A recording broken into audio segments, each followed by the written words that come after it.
Hello students, welcome back to my channel Biogene.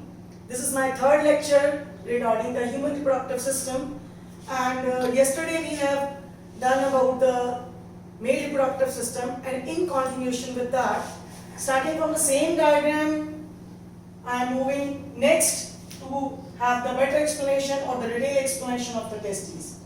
कल के लिए छोटा सा रिकैप ले लेते हैं. हमने कल डिस्कस किया था टेस्टिस की तीन layers, tunica vaginalis, tunica albuginea and then tunica vasculosa. Albuginea septa बना रही है, testicular lobules, approximately 250 compartments, and उनके बीच में highly coiled 1, 2, 3 seminiferous tubules. Now, this is rest of the duct system. अगर हम टेस्टिस का, this is a vertical section of the testes. Now, अगर हम टेस्टिस का ट्रांसवर्स सेक्शन कट करते हैं, अगर हम इसका ट्रांसवर्स सेक्शन कट करेंगे तो हमें कुछ डिफरेंस दिखेगा इसके अंदर. ये टेस्टिस हमने ये सेक्शन लिया था तो ये दिख रहा था. Now, अगर हम इसका ये सेक्शन ले रहे हैं, this is what you call transverse section. तो जब हमने ट्रांसवर्स सेक्शन लिया तो what we can see something like this. This is the transverse section. जैसे कि समझ लीजिए आपने यहीं से लिया है. तो बाहर वाली layer that is what you call again tunica albuginea. Inside this is your seminiferous tubules. Now seminiferous tubules के बाहर ये सारा, this is what is stroma or the connective tissue. ये stroma है और I can say connective tissue, जिसके अंदर आपके पास ब्लड वेसल्स भी हैं और नर्व्स भी हैं.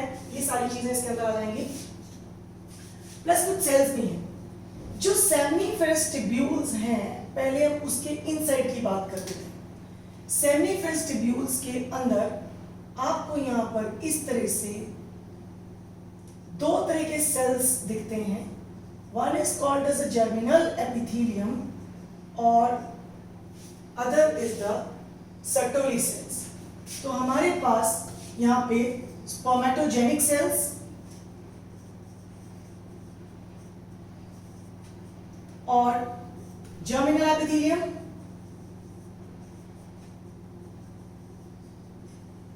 एंड दूसरे इलोंगेटेड हमारे पास पड़े हैं Sertoli sales.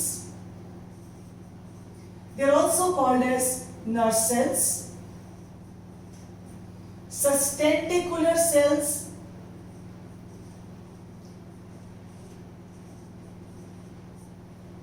and somatic cells. तो ये सारे नाम इन्हीं के हैं. Sertoli cells, nerve cells, sustentacular cells, somatic cells, और दूसरा है जो हमारा जर्मिनल एपिथेलियम. जो हमारे जर्मिनल एपिथेलियम और स्पर्मेटोजेनिक सेल्स हैं, they give rise to spermatogonia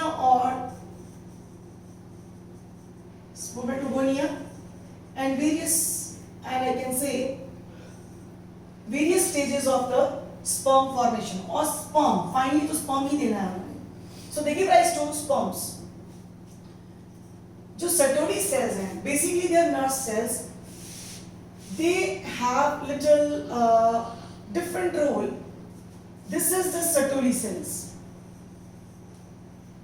ये जो लेयर है सेमिनिफेरस ट्यूब्यूल्स की, ये आपका बेसल लैमिना, थिक लैमिना है, जहां सर्टोली सेल्स का बेस अटैच है.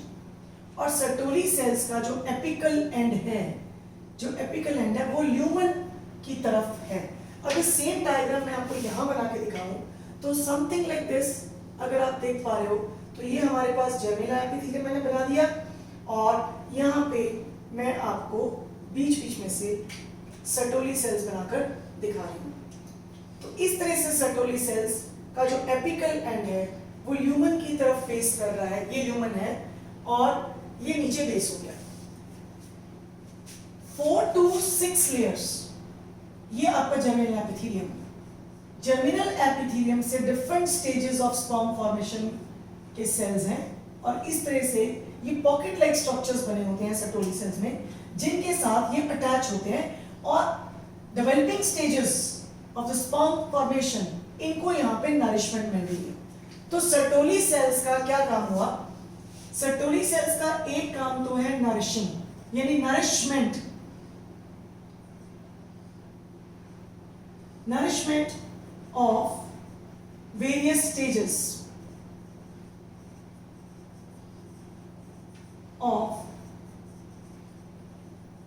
sperm formative cells or spermatozoa. Second, they secrete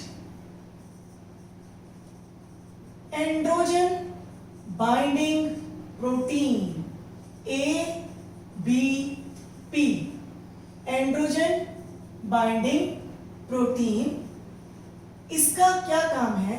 इसका काम है कॉन्सेंट्रेशन ऑफ एंड्रोजन्स यानी कि टेस्टोस्टेरोन, जो मेल हार्मोन्स होते हैं उसका कॉन्सेंट्रेशन ये इसके ह्यूमन में करता है। Then third is these cells they also form blood testis barrier BTP, blood testis barrier। ये क्या चीज होती है? जैसे कि ये आपके पास एक सर्टोली सेल्स है, there's another सर्टोली सेल। तो सर्टोली सेल्स की जो एक्सटेंशंस हैं ये आपस में यहाँ पे टाइट जंक्शंस बीच में बने होते हैं। So these junctions they are nothing but the BTPs, blood testis barrier। तो टेस्टिस और ब्लड वेसल्स के बीच का एक बैरियर का काम भी कर रहे हैं। इसके अलावा ये एक और काम करते हैं, they secrete spermiogenic factors। Spermiogenic factors, ये स्पर्म डेवलपमेंट के अंदर एक स्टेज आती है स्पर्मियोजेनेसिस, जहां पे स्पर्मेटिड से वो स्पर्म में चेंज होता है। हम इसके बारे में थोड़ा बाद में बात करेंगे। तो that process is called spermiogenesis. ये उसको बेसिकली प्रोसेस को करने में हेल्प करता है। तो कुल मिलाकर although little some cluttering on the board but I don't want to rub this because क्योंकि यहाँ पे हमें उसको फिर recap करने में हेल्प मिल जाएगी। हमारे पास पहला काम ये ब्लड टेस्टिस जो है वो आपका बैरियर बनाते हैं। So they are forming blood testis barrier. Second is help in nourishment of spermatozoa or different stages of development of the spermatozoa. तीसरा वो एंड्रोजन बाइंडिंग प्रोटीन सिक्रीट करते हैं और चौथा ये स्पर्मियोजेनिक फैक्टर्स भी सिक्रीट करते हैं under the effect of FSH, follicle stimulating hormone एक होता है जो इनके ऊपर काम करेगा और फर्दर ये उसको सिक्रीट करेंगे। तो this is the function of the Sertoli sales and ये पड़े जी आपके स्पर्मेटोजेनिक सेल्स जिन्होंने वेरियस स्टेजेस ऑफ स्पर्म्स की बनानी है, जिसके बारे में जब हम स्पर्मेटोजेनेसिस का प्रोसेस करेंगे तब डिस्कस करेंगे। Now outside the seminiferous tubules, seminiferous tubules के बाहर आपको सिंगल सेल्स कुछ इस तरह से दिखते हैं जो बिल्कुल इसके साथ साथ होते हैं। So I'm making it like a dots. These are called immunocompetent cells.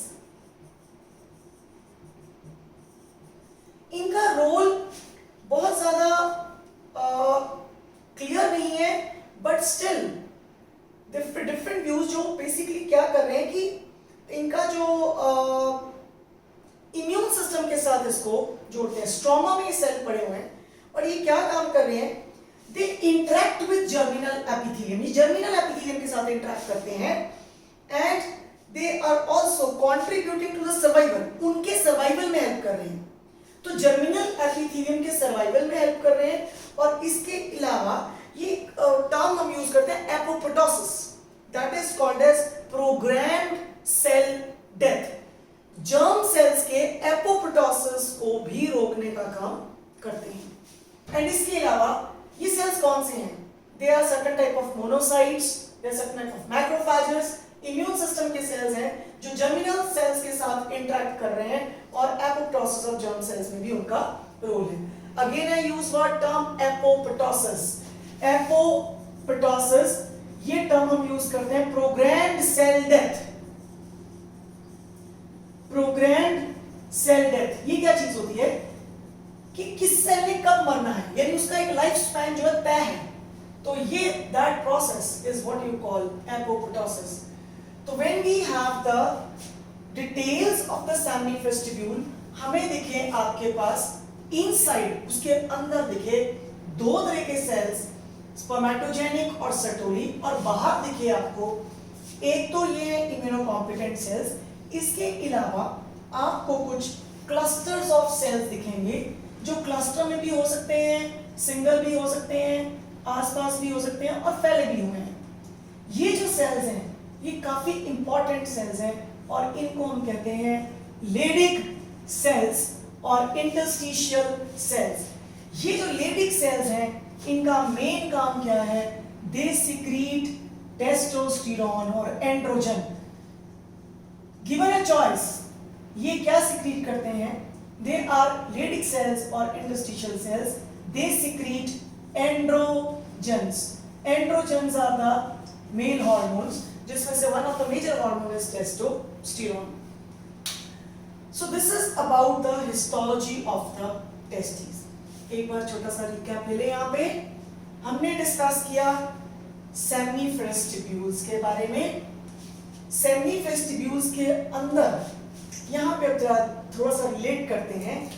यहाँ पे आपके पास जर्मिनल एपिथेलियम और ये आपके पास सर्टोली सेल. एक चीज मैं यहाँ बताना चाहूंगी, ये जो जर्म सेल्स हैं हमारे, यानी कि जो स्पर्मेटोजेनिक सेल्स हैं, they are extra gonadal in origin.